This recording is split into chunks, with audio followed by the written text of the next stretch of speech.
We have a number of common terms and thoughts here in the world that do not really tell the story they're supposed to tell. And as a result of that, we have come to the conclusion, which is quite erroneous, that we are as old morally, mentally, and emotionally as we are physically. That if the physical body begins to get a little decrepit, they become elders.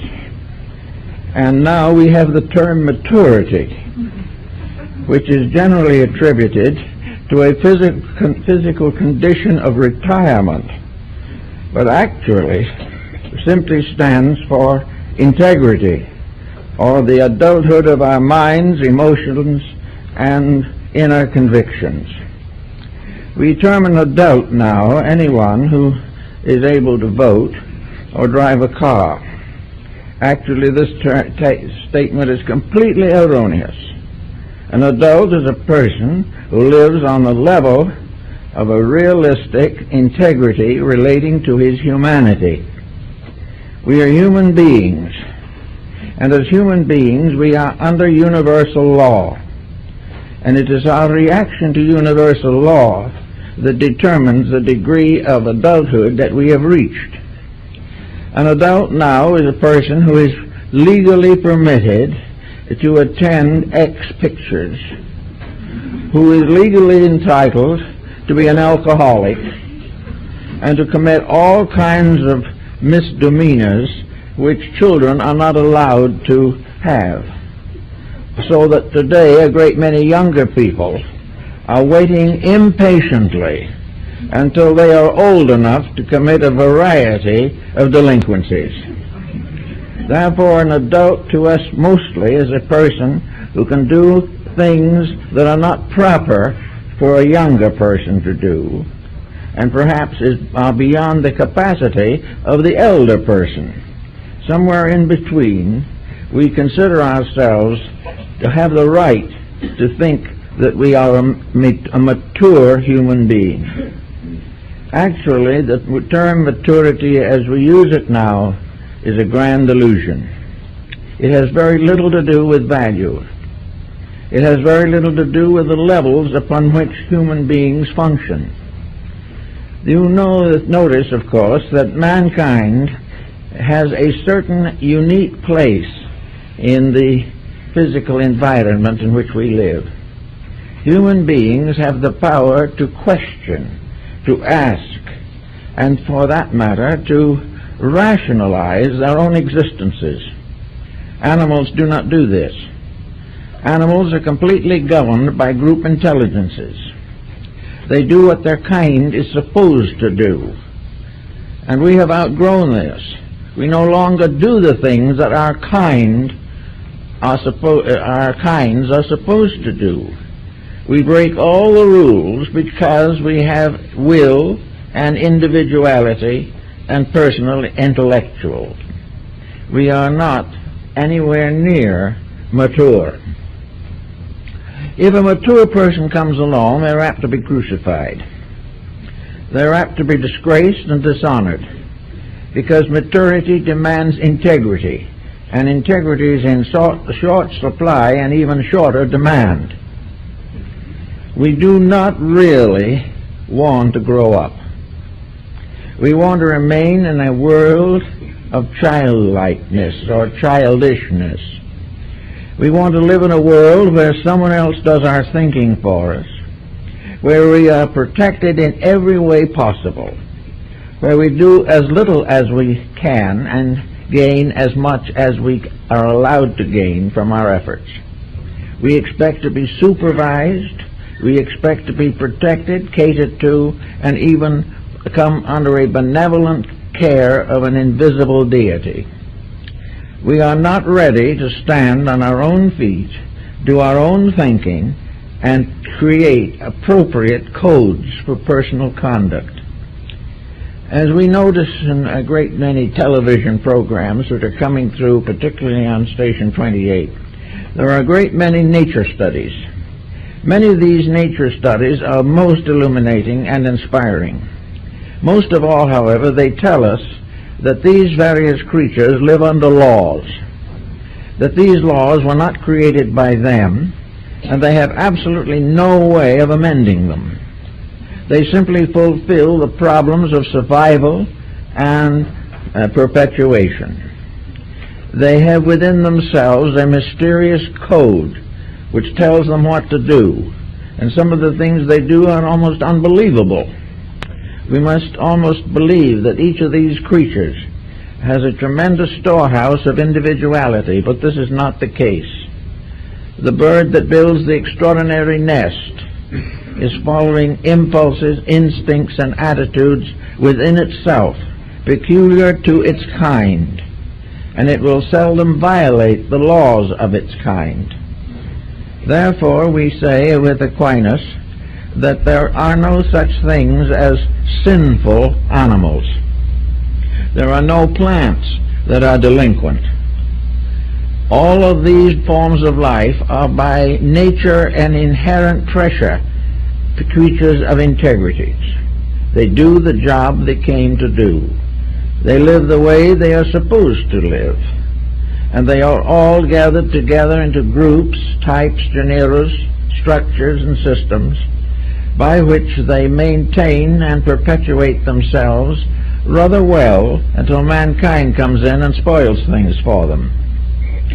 Today we are also to remember that the individual is no longer under animal controls. He is under the control of his own mind. He has the right to create his own way of life. But this does not give him an excuse for delinquency. Man, because he is capable of knowing what laws are and why they are, and through experience justify their need, because of these elements within himself, the human being is capable of judging and planning a career. If at the time he makes these plans he is very young, then he must depend upon education to give him a basic working outline. Education for the human being should be developed strongly on the principle of responsibilities. He has duties to himself. He has duties to his kind, the humanity of which he is a part. He has duties to nature around him, over which he has a certain domination as a gardener or worker in this particular world. He has responsibilities from the cradle to the grave, and these responsibilities he must fit himself for. If he fits himself properly for the responsibilities of living, he will have a reasonably constructive and helpful life. He will be respected by others, and he will respect himself. If, however, he loses sight of all the rules which every other creature in the universe must obey, and starts out on a solo flight to the satisfaction of his own appetites, he will very soon be in serious trouble.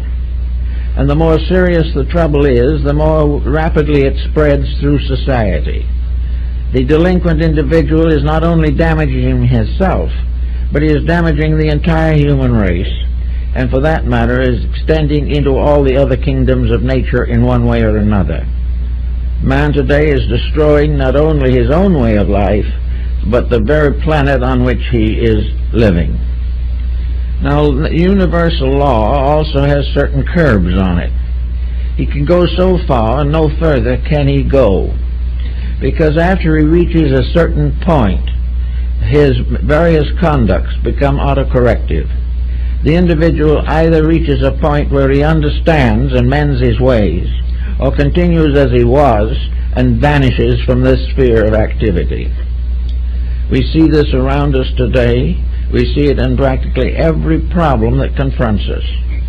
Somewhere along the line, man came to the erroneous conclusion that he could do as he pleases. This is simply not true. He must please to do that which is right.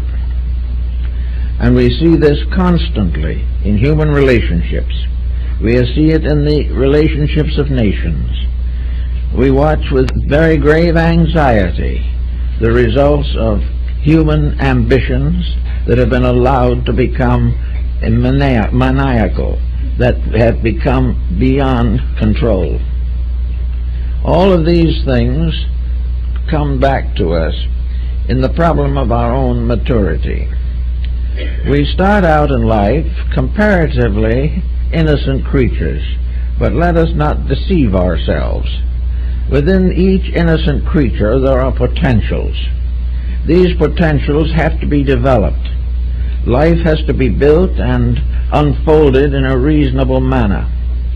No two persons in the human kingdom are exactly alike. Each one has a personality. Each one has a degree of growth. Each one, however, possesses the power to estimate what he knows and what he does not know. He has the right to improve himself to a degree at least. He has the right to choose that which is best for himself so far as he knows. This problem of the selectivity of living is not present in the animal kingdom. It is part of man's peculiar endowment. By this, the individual can say to himself, I will be a good businessman, I will be a doctor, a lawyer, I will be a worker, I will do that which my own innate capacities permit me to do. And in order that my capacities may be a little more than that by which I came into the world, we have the idea that I will become educated, that I will learn a trade, that I will study a profession, and that I will do one thing or another to make myself more valuable to society, and therefore receive greater recognition from society. These things are personal decisions, and these decisions become the basis of growth and the development of our lives. Now, every child has to pass through certain stages toward adulthood. This is the body itself building its own way in life. It is the body gradually becoming capable of maintaining the dweller that lives in the body. What Carl Jung calls the person in the body. In other words, before he can settle down to a useful life, the individual has to build a house. This house is primarily his own body. This body is variously conditioned by circumstances. Some have better starts than others. Some have more problems to face than others. But everyone in his own place must try in every way possible to build into life that which is most necessary to an adulthood of usefulness. To fail to do this is to become a failure in nature. And in all kingdoms except the human, failures do not survive long. With us they survive a little longer, apparently in the hope of redemption. Actually, the building up of a career and a body to sustain it, these are the labors of growth. These are the things we study for. These are the problems which we face in an effort to understand the world in which we live. Unfortunately, we are not being given the cooperation we need in most cases.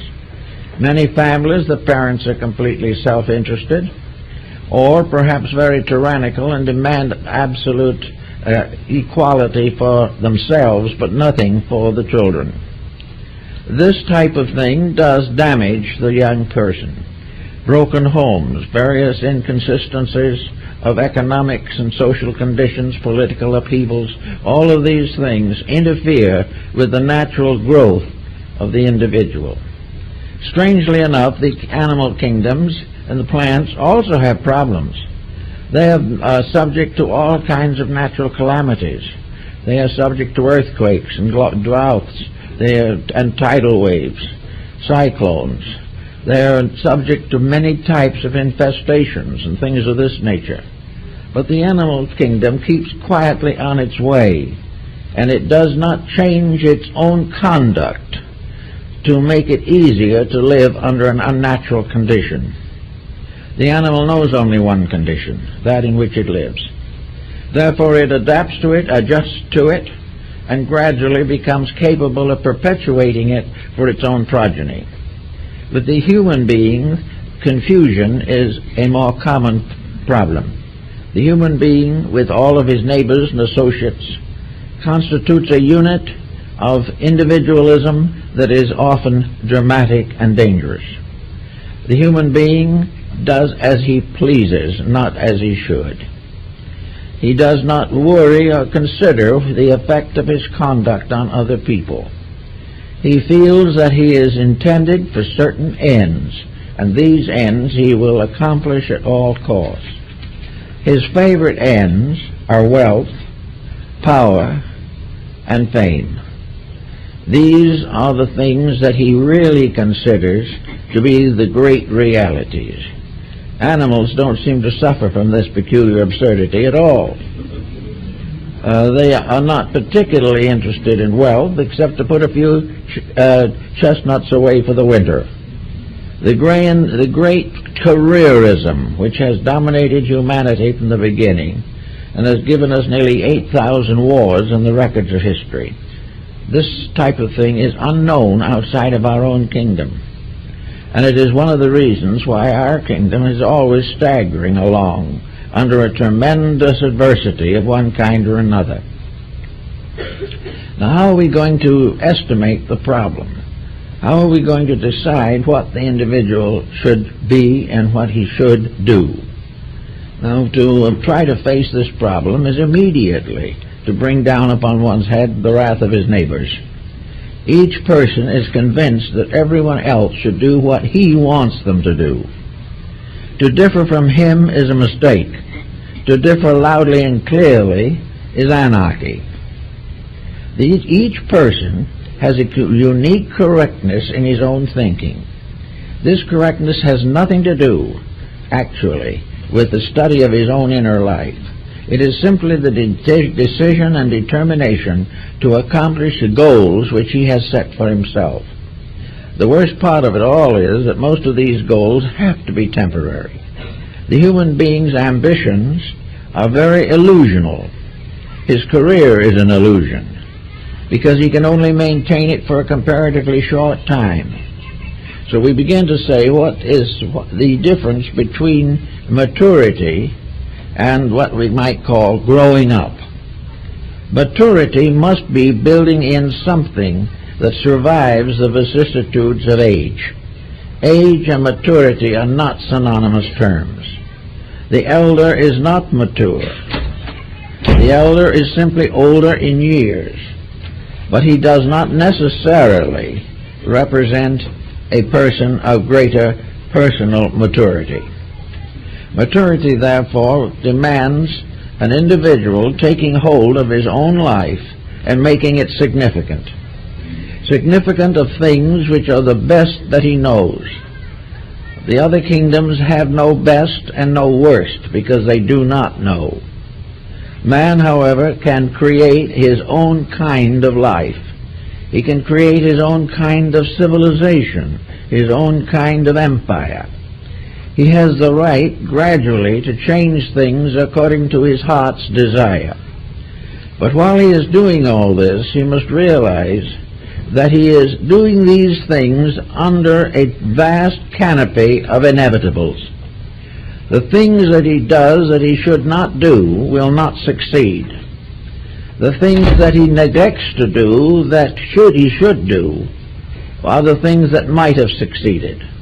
Little by little, the human being is breaking away from the rulership of the laws of existence. He is breaking these laws largely for the gratification of ambition and appetite.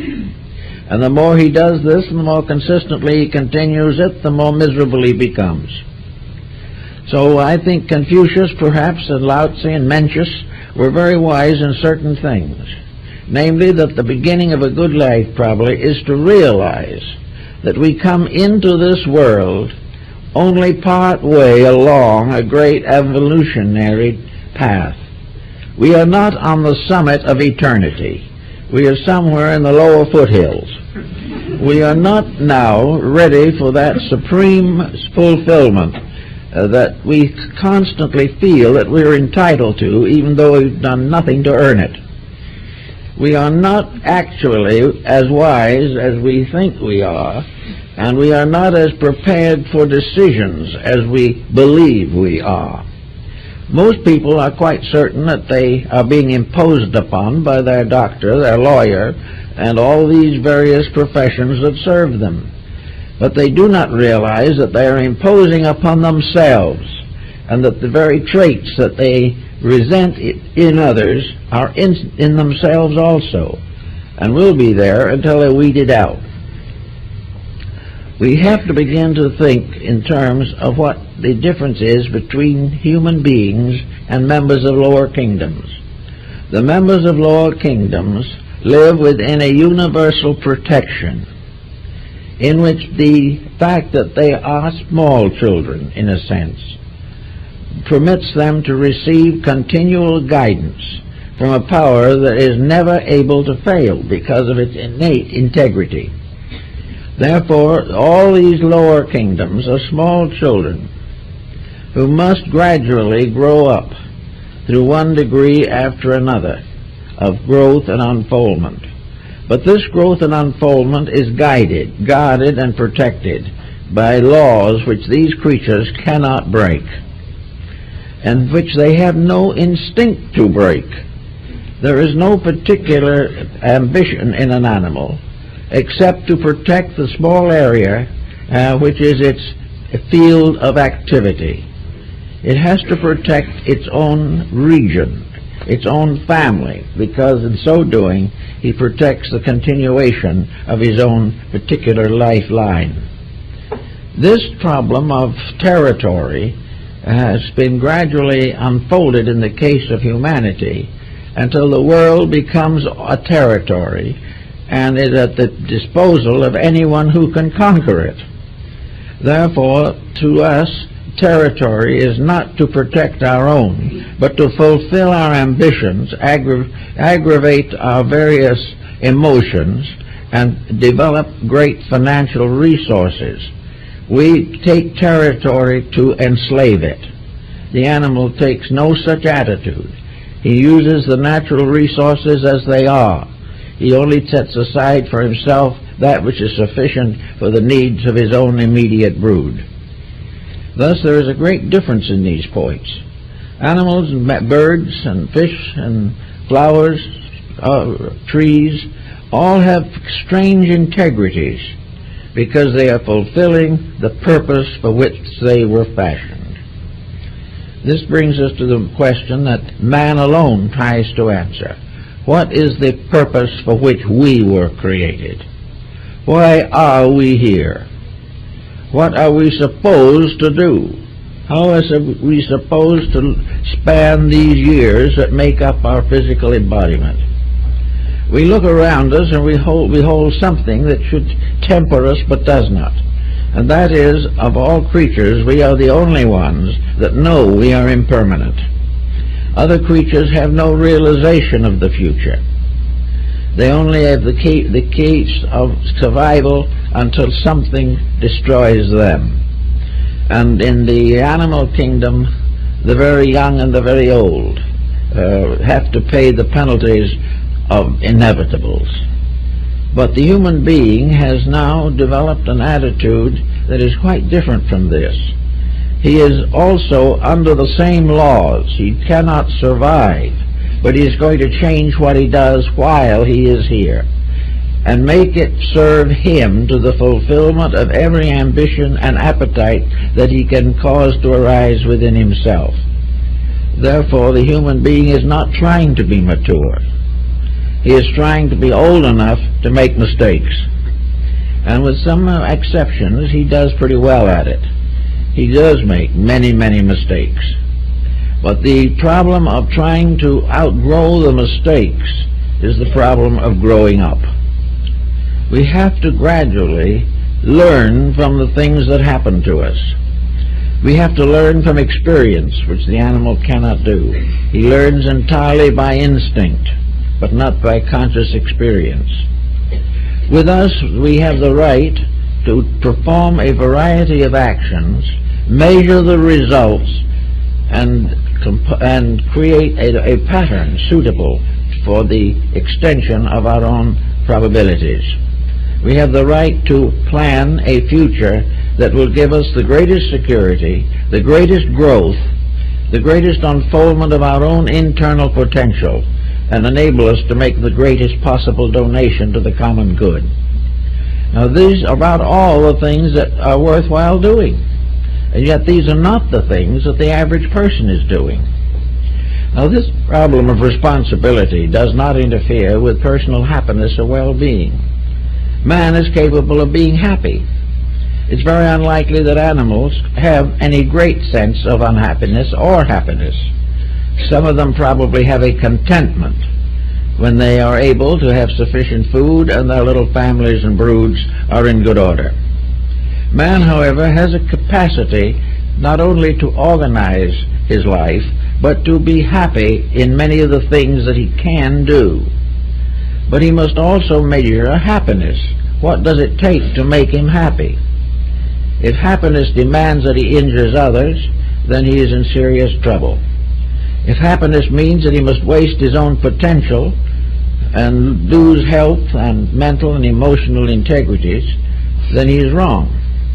Happiness has to arise from order, from things being done correctly in their own way, purposes being fulfilled, and the individual rejoicing in his adherence to those principles which are sound and proper. So we have now this little difficulty that comes along in our affairs, the problem of trying to see what we can do to get some of these mistakes corrected before they become too dangerous. Now, there is hardly any person, for instance, today that doesn't realize the dangers of alcoholism. He knows these things. He also realizes that he reads in the papers now almost every day warnings against cigarette smoking. Now, animals don't have any such warnings because, of course, they don't do these things. But man, having done them and having the warning, makes a decision. If he decides that his own pleasure is more important than the warning, and the risks he takes are more than justified by the results of his own achievements, then he will probably keep on making these mistakes. And then one day, the axe falls. Something happens that he cannot any longer avoid or evade, and he discovers that he has wasted a life. Now, how can we assume a mature people to maintain institutions, organizations, procedures, policies, attitudes, and systems that they know are not right? There again, there has to be a compromise, because the person is firmly of the belief that what he is doing is affording him immediate comfort, immediate success, immediate happiness, and immediate personal satisfaction. Therefore, the immediate takes precedent over the eminent. That which is now is the only thing that becomes important. If he can be happy or think he is happy now, he has fulfilled life. No way can this be regarded as a symbol of maturity. The individual may be well along in years, maybe with white hair and a long beard, but if he is not thinking, if he is not working to do something of value to himself and others, he is not growing more mature. He is simply becoming gradually older and more infirm. And the most infirm person can be the one in 100% good health, but with nothing inside but a vast ignorance. The individual does not become mature because he copies the delinquencies of older people. He is not developing any values if things which are not valuable amuse, entertain him, and to satisfy his life.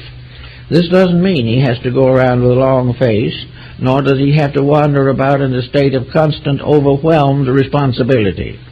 These are not the problems. But he must, to be truly happy, be useful, constructive, and enjoy as much good health as possible. The moment health begins to deteriorate, happiness vanishes also. And most people who have achieved certain physical success, if health fails, find that they are very, very poor. So it becomes necessary for each person to prepare a concept of maturity. Well, we can say for one thing that maturity is the ability to live one's life constructively. It is the right to be right. It is the right to do those things which are the greatest good to all concerned. Maturity is thoughtfulness, discrimination, integrity. Maturity is to outgrow the fallacies of life and correct the improprieties of life. Maturity is the person using his inner potential for the greater good of all concerned. Maturity must be the release of internal constructive potential. Without this, the body is a hindrance and a pain. The body is useful only because it enables us to do the things that the mind and emotions feel that we should do. And if the mind and emotions are immature, the body will soon show signs of deterioration through dissipation. So we have to try to find out now what constitutes a good mature person. Well, I think we find maturity in many of the great teachers of the world. I think we find maturity in Confucius, who was one of the first to declare the values of life as far as the Eastern world is concerned. Confucius makes it very simple, very direct, that we are all here to help each other. And maturity is to achieve a distinguished reputation for collective contribution to good. A mature family is one in which the principles are clearly enunciated. A mature family is where the parents respect each other and the children respect the parents. A mature family is one in which there is religion, dedication to principles, and most of all, a keeping of all those rules and commandments by which society remains secure. The good family, the mature family, will never contribute to delinquency, nor contribute to crime. Of course, according to Confucius, the formalities, the proprieties, were the basis of maturity. Maturity is an expression of gratitude. It is the individual meeting his personal responsibilities not because he has to, but because he recognizes that they are right. Maturity is the person contributing to the needs of others whenever necessary. And also maturity is the inner conviction which enables a person to sacrifice his own life, if necessary, for the security of something more important. Maturity, therefore, is a grown-up person. And the way you can tell them, usually, is not because they walk around like the Chinese Manchus in high boots. The proof of it is their relationships with life. What they do, what they think, what they say, what they believe. Maturity is therefore many things. Maturity is thank you for a service rendered. Maturity is a reward for good done. Maturity is respect for authority, respect for age. Maturity is a parental attitude to youth wherever it may be. The mature person worships deity through kindness, gentleness, integrity. Maturity also often brings with it an appreciation for the arts, music, literature, all kinds of refined things. The mature person rules his own family wisely and lovingly, and each of the members of the family respects the others, and also respects the potential within themselves, which must be developed if the person is to become a mature individual. So Confucius put maturity as something to us would be almost perfection, something beyond anything we can really appreciate. But it's not true at all. Maturity is simply the individual reacting to his own internal endowments.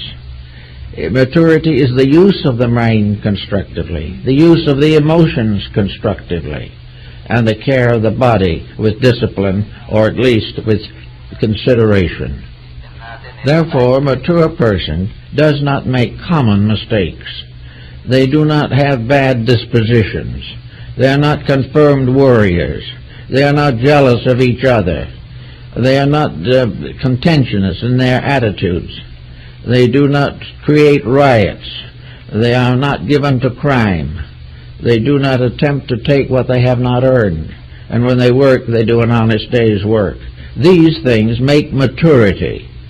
Maturity has nothing to do with wealth. It has nothing to do with physical office. It really has nothing to do primarily with years, because maturity can extend over a long period of time. Maturity does not necessarily fade out with age either. The individual who is basically mature, who has not merely blocked his mistakes, but has outgrown them, will even in the closing years of life have the gentility, the thoughtfulness, the kindness, and the sincerity appropriate to his internal achievements. Now, somewhere in this pattern of things, we have the archetype of the human being. And nearly all philosophies and religions have worked on this archetype in one way or another to try to see how it can be turned in the direction most necessary. One of the things that helped a lot in the old days was religion. Religion in old times was a little bit more like the instinct of the animal. Primitive religions were things that were held by a kind of internal recognition. Early religions were never justified by argument and never sustained by elaborate philosophical speculations. Most primitive religions were simply natural human reactions to problems. The need for certain basic values and integrities. There was a certain loyalty in primitive religion. There was a certain natural defense of the clan or the brood family, the protection of the weak, and kindness to the old, and patience with the young. These were natural attributes which were gradually theologized, but which were well established before theologies came into existence. And by degrees, religion changes. Integrities within the individual alter his theological acceptances. He is no longer willing to take certain beliefs that are inconsistent with the higher integrity of himself. If he has really come to realize that he can love all human beings for the good that is in them, he can no longer belong to a faith that damns half of them. He can no longer be part of something which is unworthy of his own natural internal growth. Thus, religion is censored by the maturity of the individual, by experiences and by integrities, also by observation and tradition. Another value, as Lord Bacon points out in this matter, is to understand or study the history of the human race. We make a mistake to assume that we have outgrown humanity, that we are now on a high pinnacle of achievement. We are not an outgrowing humanity at the moment. We are one that stands puzzled and uncertain. At crossroads, we do not know which way to turn. Therefore, it is advisable for every person to have a fair understanding of the values which have sustained humanity from the beginning. As we become more aware of how the best have lived, we can gain something about what is the best way to live. And we can do this by study, by contemplation. We can do this by studying in philosophy, in religion, in science, and in all forms of thoughtfulness, so that we have discrimination, that we can take our own partly developed faculties and advance them by study of the common good and all that has gone before. We do not have to start again with the most primitive levels of ethics or morality. We can gain these knowledges from the experiences of our forebears. We gain them from histories, biographies, even a great deal of poetry and legendary can contribute. we gradually come to the point where we are now. We come to the point where we can no longer simply accept the past. We have to do something about it. It's true, of course, that we may have stopped growing long before we caught up the best of the past. But we have done this and that and what we could, and have come to a point of certain decisions within ourselves. We certainly must finally come to the decision that certain things fail inevitably, and other things succeed, even though it takes longer to bring this success about.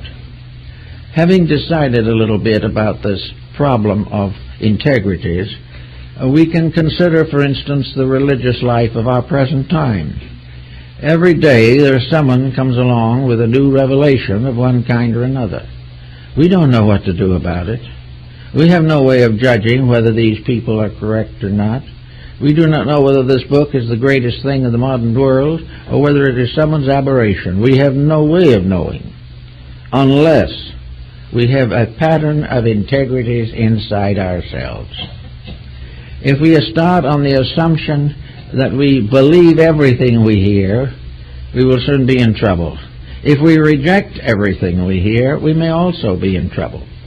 But without discrimination of our own, we are always in trouble. So where we come to a decision, and we get people every day practically who will phone in or write in and say they have a new volume that's just out that is simply wonderful, and what do we think of it? Well, in the first place, how can we say what we think of it? We haven't read it, probably.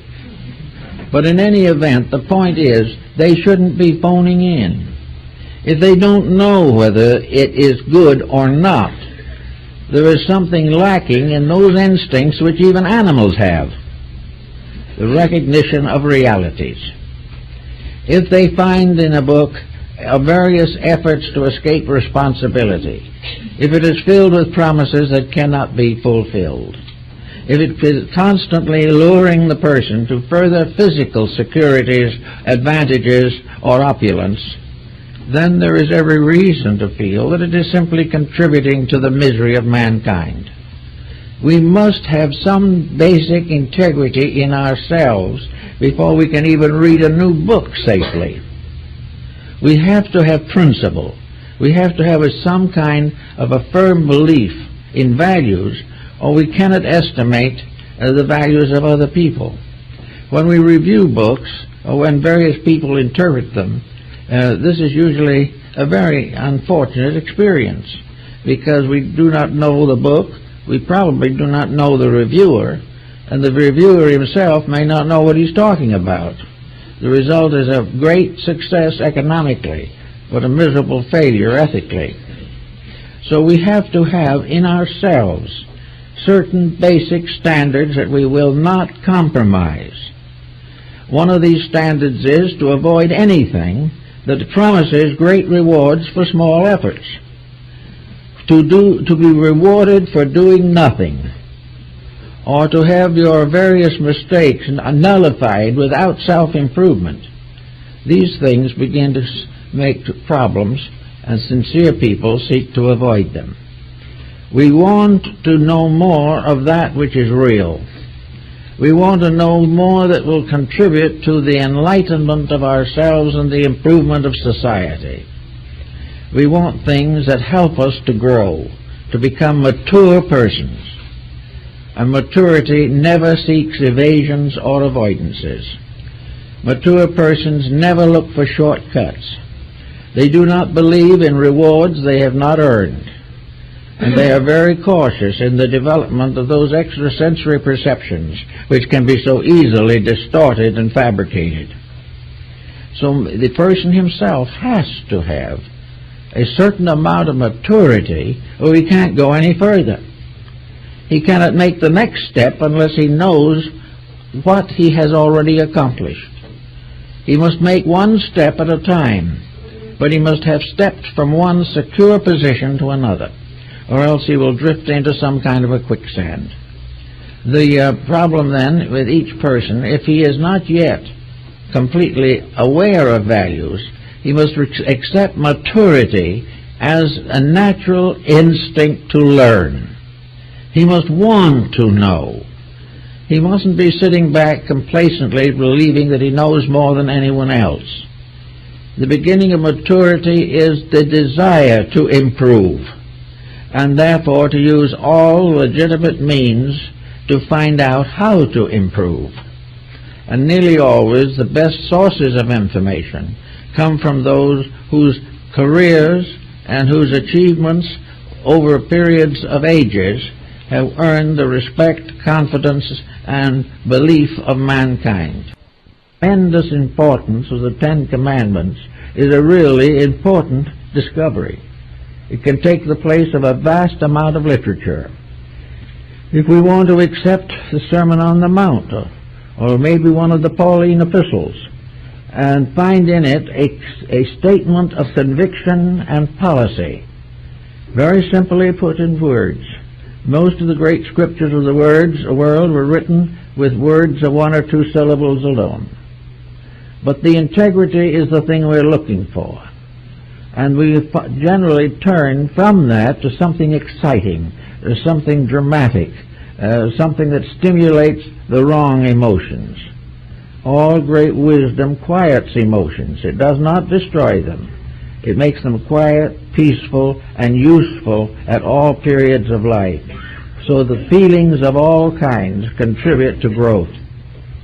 Actually, also, in the search for integrities, we have to realize what most people are now discovering, namely that where education ends as we know it, true learning begins. We have to recognize that most education as we have it today is equipping us to live in a world which is itself deformed. It is helping us to adjust to something that is not true, not real, and not purposeful. We may have to make certain adjustments in order to survive, but we must never for one moment forget that they are adjustments and not mistake them for legitimate ends. We must realize constantly that we must try and strive in every way possible to adjust our lives to those principles which endure and which have lasting benefit. Therefore, maturity becomes more or less a symbol of an ability to do things in a right way. The mature person is companionable, peaceful, helpful, cooperative, inspiring, and hard-working. The mature person is not deceived by false values, is not a fame hunter, is not willing to settle down and rejoice in a vast fortune of money, which he does not know what to do with, and will either properly give away, spend, lose, or leave behind. All these false values have to be cleared up. In society today, for example, the world is gradually coming up towards the 5th and 6th billion human beings. This means that little by little humanity must learn to live with itself. This business of living by preying on itself will not work. Mankind never can be a successful cannibal. Mankind must serve to protect these values about which today he is indifferent. For the sake of an immediate profit of a few $1 million, we will destroy that which is necessary for generations to come. We will depart from all common sense, valuing things only in terms of cash, and gradually destroying the very ground from under our own feet. Now, we do this with a good straight face, and we listen carefully to people who advocate it, and we assume that they're normal, mature people. That if a person in 50 or 60th year tells us that we should do a certain thing, this must be given very grave consideration. When in the fact of the matter, so-called maturity as we know it today is simply a very powerful, intellectualized self-centeredness. It is something that has no consideration for real value. We are always advising people to do what we would do, and when we do what we think we should do, we're sick. So the whole thing doesn't work out. So maturity is something we can't think about at the moment. We must not think of ourselves as wise enough, strong enough, or great enough to think our way, plot our way, scheme our way out of the dilemmas we are now in. The only way in which we can solve these problems is to gain greater and greater relationship with our own internal life. Somewhere locked within ourselves is a divine principle which embodies within itself the entire pattern of universal law. The divine law, natural law, and human law are all within the person. They're inside. They're there because they have been brought along down with the very principle of fecundity. We inherit this basic life pattern or we die before birth. And the fact that we can breathe, that we can think, and that we can make mistakes is a proof that there is a power within us in which we have an access that is tremendous and universally redemptive. The power inside of the individual is a redemptive power. Power on the outside is usually destructive. But this inner power cannot function unless the individual stops misrepresenting his own nature. The true patterns of maturity must come from a partnership with the laws of existence and not a constant violation of universal law in order to achieve physical gratifications. So inside of the person, as every mystic has known, every esotericist has known, the whole code of nature exists. It is available to us. It is a code higher than that of the animal. It is a code which, however, he reacts to instinctively and we react to intuitively. And intuition is instinct that has been stepped up to a higher level to meet the needs of a creature more highly evolved. So with intuition about things, an intuition which is clear of all ulterior motive, we each of us have within our abilities a true code upon which to build.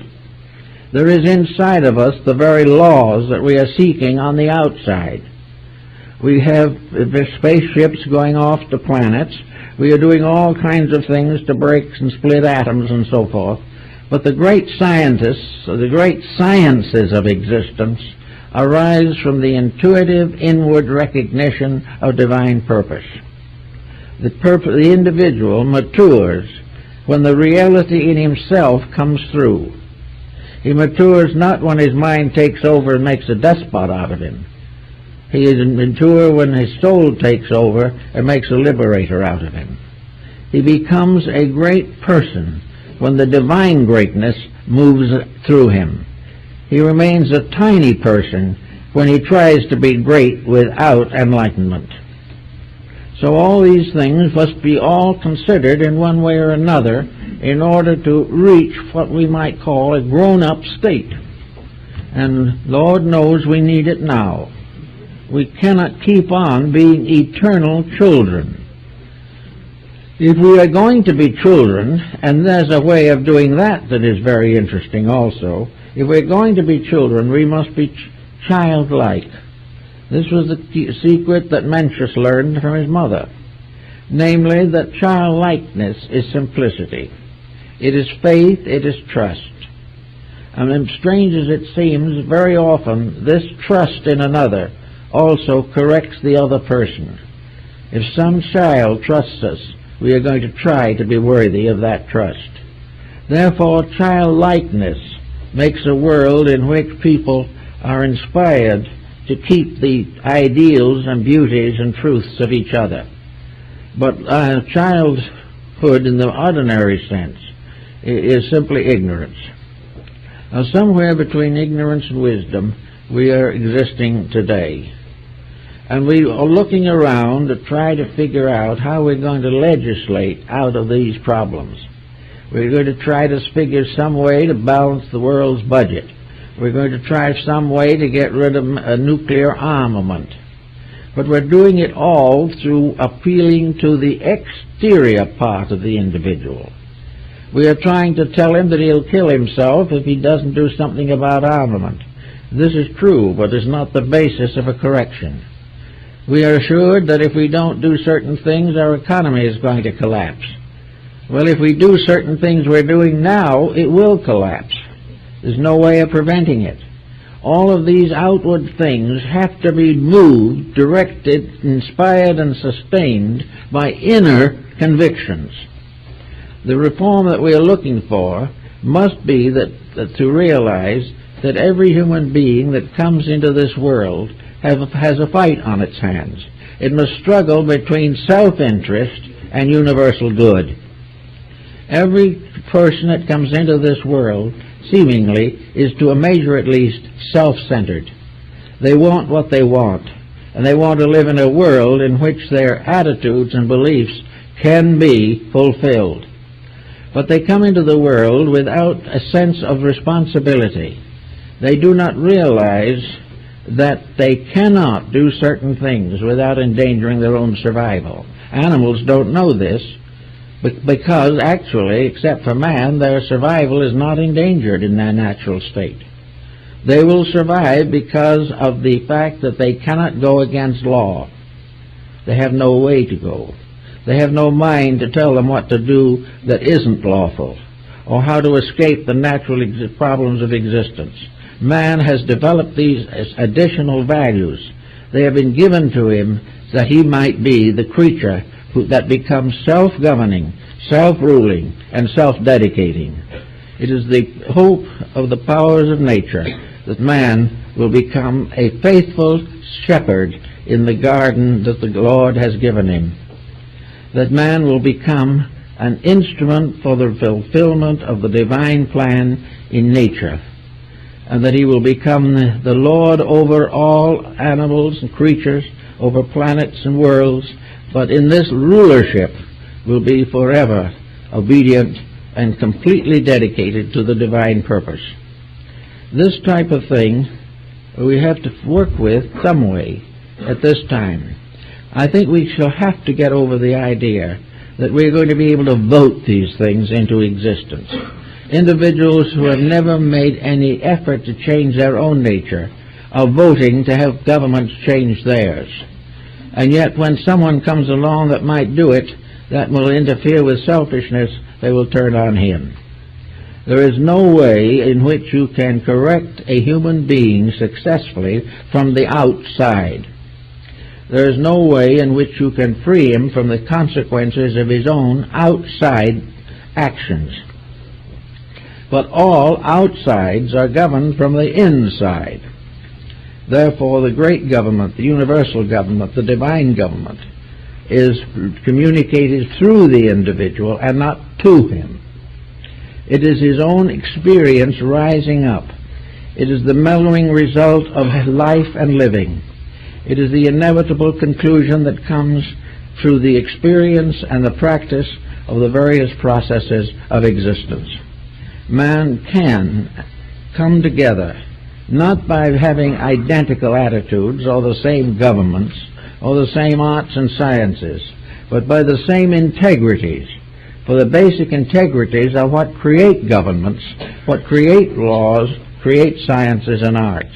And where the integrities are wrong, the arts, sciences, and governments become corrupt. Therefore, for everything that we need and everything that we desire, there is a proper way of attaining that. There is a way to have peace. There is a way to have security in this world. There's a way to go on doing better things. But the result we seek has to come from inside ourselves. We have to stop cheating every day. We have to stop all these little deceits. And while that is always very important, there is also the emotional and spiritual relationships of people that are very important. Relationships of integrities, that we admire people for what they are, and when they are doing a good job, we roll up our sleeves and help them.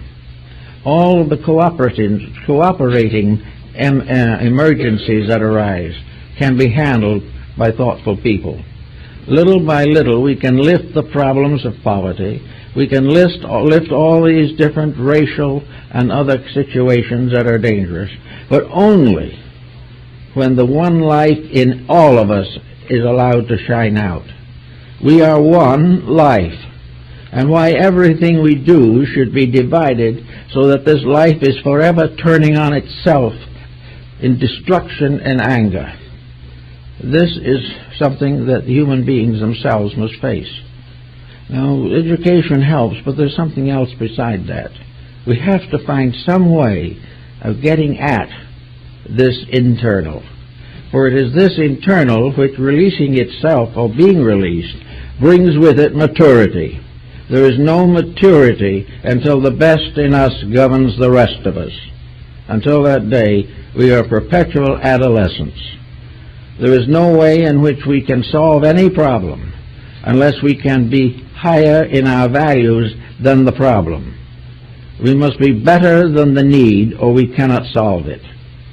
We must see more clearly, or we cannot cover and uncover the obstructions of life. So we have to work constantly as persons. And how do we do this? Well, one of the things that's doing it is the gradual desperation that is arising in ourselves. We are losing every day faith in the power of external things to solve our problems. We are no longer aware of the probability that a group of people anywhere can take care of the troubles that we're in. It becomes obvious that these troubles arise in ourselves. Crime arises not in society, it arises in persons. Now, many of these persons do not recognize crime. They do not know that they are criminals. They only know that they are hating something, not believing something, or trying to get something dishonestly. They believe in violence, they believe in accumulation without principle. As long as this continues, we will punish them, imprison them, fine them, ostracize them, but nothing will change. The change has to come inside of them just as it has to come inside of us. And when things get so bad that nature can't handle it any other way, these decisions are forced upon us. They are forced by circumstances that we cannot resist. They bring us solutions through a solution only. It must be right. It must be done correctly. And little by little, the individual comes to the inevitable conclusion that it is better to be right and happy than wrong and miserable. And we have only the one choice to make. So in the problem of maturity, I would like to kind of think that the divine in us is something that is so stupendous, so complete, so irrefutable, that if we can just accept it. And how do we come to accept it? I would suspect that one of the ways is to accept it is to look out, see things as they are, and then suddenly realize change is possible. The change is possible, and the first step is to correct our own faults. When we see someone else unpleasant or unhappy, we can ask ourselves, how do we feel? When we find someone is unkind, are we strong enough not to return that unkindness? Are we strong enough to keep the simple commandments of Jesus? Are we strong enough to return good for evil? Are we able to do those things which constitute forgiveness or for the regeneration of our own attitudes? As we become merciful, so we shall have mercy. And when we put our own lives in order, we will begin to be more aware of the divine order. And little by little, the small leaven in the loaf can bring the whole thing to pass. But to be better than we are, we must know that we need to be better. We cannot go along carelessly and indifferently, doing what we've always done, and wait for paradise. It won't come. But if we can look at each day and see that it's a little better than the former day, it will do a great deal of good. I like the Pythagorean discipline on this. It seems to me that it is very adequate. And that is, at the end of the day, look back. and figure out what kind of a day you had. Think of the things you have done that were good. Think of the things that you have done that were not good. Did you answer the phone call when someone was in trouble? Did you say the kind word? Did you forgive somebody an oversight? Did you lose the tendency to aggravation or difficulty? Did you become capable of standing interruption without irritation? Little by little, are you able to gradually dominate the negative aspects of your own life? Are you weary from work or weary from objection to work? Are you tired from the things you do or tired from the attitudes you have about them? Work on these things every day with the Pythagorean system and see if at the end of a week or 2 weeks you can look back at certain corrections you have made. Try to think in each day how it should have been done if you did not do it that way. If you were able to rise above the situation, then you're entitled to a little compliment for yourself. If you fell below the norm, then you should reprove yourself. And keep on striving to maintain an internal equilibrium. To be at peace with self is to allow the divine to come through. When we are in its way, when our own opinions come first and universal law gets in the best it can, we'll have troubles. But if we are still, we will know what is right. Be still and know that I am God. Be still and recognize that from within, if we are unselfish and do not have prejudices or conceits, we will be told what to do next, and it will be right. And it will usually be a little difficult, but it will be rewarded by a permanent improvement of life and character. We have to recognize that while we are under the government of states and nations, the final government is heaven. We are all children of one divine order. We are all parts of one vast hierarchy or vast race that inhabits space. We are also one people on this little planet. And the largest part of our job is to finally become one happy family here. If we become capable of living together at peace on this earth, we will have had a spiritual achievement, and the people of the day, when peace is among us all, will be able to say that they are mature. Maturity is definitely the ability to face problems without distress, to face situations with kindness and loving thoughtfulness, to overcome all prejudices, to leave behind all contentions, and to realize that we just have a few years here into which to grow, and we cannot afford to waste time doing something else. We've got to get to the work that we were intended to do, and if we do that, then we'll have something to be proud of, and we will have the ability to meet the face and face the future wisely. Until those times come, we have to keep on recognizing that we're children. And worse than that, we're juvenile delinquents. We are doing the things we shouldn't do and trying to glorify them. We are building monuments to the wrong people. We are creating great systems of ambition. We are jealous of things that we should be ashamed of. We believe in values that do not exist. And we are willing to compromise our place in the universal plan to try to improve a situation here that's going to be only a few years at best. Man is also the only creature that we know that knows he isn't permanently here. Animals don't know that. This is probably one of the reasons why they get along better. They are not aware of this. They have no concept of time as we know it. They have life, and then there is the absence of it. And in the jungle, in a moment, death takes away the life of the animal. They have life as long as they can defend it. But when they can no longer defend it, they vanish. We have life as long as we can defend it, but we have other ways of assailing it. But most of all, we are creatures that know that everything in this world is transitory. We know beyond question our true orientation in space. We know what we do. We know approximately how long we have to do it in.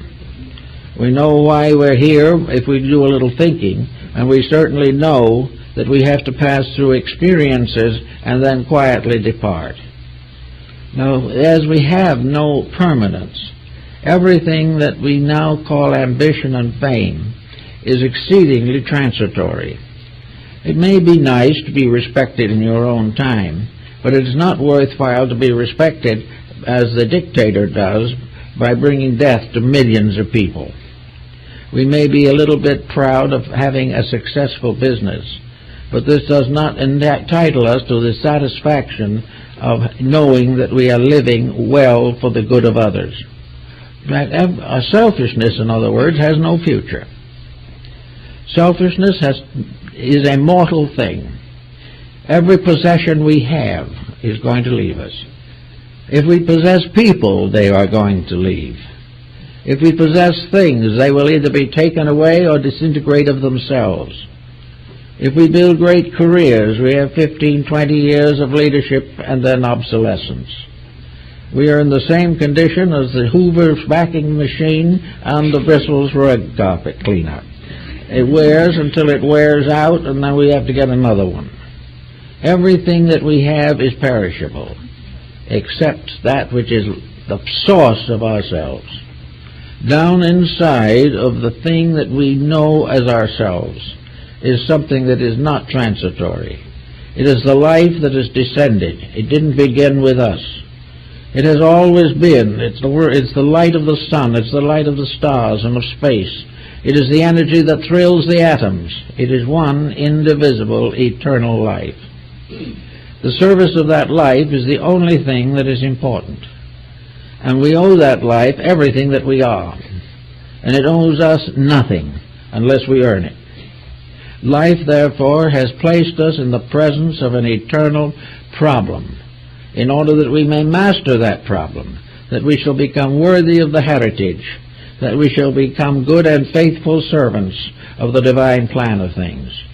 We cannot be good servants if we are ignorant, and we cannot be part of a great divine plan unless we are able to understand it and cooperate with it. We do not ask to understand it all. All we can do is the best we can and offer ourselves cheerfully and unselfishly to the advancements of purposes beyond human understanding. But the whole theory upon which modern man moves, this temporariness, this thing that comes and goes, this fact that the ambitions all come to nothing. Why in the world have we been able to continue this age after age and never realize the facts? I think probably the answer is we haven't dared to think about the facts, and while we're alive we're going to make the best of it. But this isn't true. We're not even making the best of it while we're here. That way of life, which is going to be eternally valuable, is that way of life which is valuable now if we can cultivate it. The best in us now is the part that is going to serve us forever. We're going out in places where there will not be any cocaine or morphine. We do not have any right to assume that making a fortune out of making other people sick and destroying them is a career. And we're going to have this problem until each individual in his own inner life makes a statement of values and keeps it. When the individual himself says no to temptation, there is no temptation. But as long as compromise for profit, fame, or notoriety is possible, we're going to have delinquency. As long as dissipation is happiness, true happiness is frustrated. So I think we must think of maturity now as outgrowing the smallness of our own life, outgrowing all the childish mistakes that we now regard as careers, and gradually come to realize our eternal citizenship. And that in that eternal citizenship we are somewhere between here and there. We are much more than we were. We must become more than we are. And by growing in spirit and in truth and in love and in understanding, we are gradually going to accomplish the purpose. We are going to carry with us into other embodiments in the future good karma, the continuing reward of right. We will discover that there is no such a thing as a punishment that makes anybody, including God, happy. A punishment is the result in ourselves of having broken these rules. When we stop breaking them, karma becomes a glorification of our good deeds. We can have a great and wonderful life. Once in a while we see someone who seems to be having that now, and now we may be a little jealous of them. We say that they were dishonestly privileged in some way. But happiness and security must be earned, and a life that is dedicated to principles is not a disaster or an impossible miracle in space. A right life well lived is a natural reward of integrities. There are honorable people, and we can study them also and can find out how and why they lived better lives, simply because they had released more internal potential. And we have to all understand this and gradually release it as much as we can. If we do that, we'll be on our way to maturity. We will realize that maturity is not the right to be wrong. Maturity is not the privilege to dissipate. Maturity is not that the individual is old enough to break the rules of society. Maturity is not the person who is determined to waste his time doing things that are even below the level of childishness. Maturity is not the right to watch television 8 hours a day. Maturity is not the privilege to watch violence anywhere. Maturity is the individual becoming censorship over his own attitudes, so that he turns off what he knows is not right without a second of hesitation, and if necessary, disposes of a whole career if this career is gradually killing him.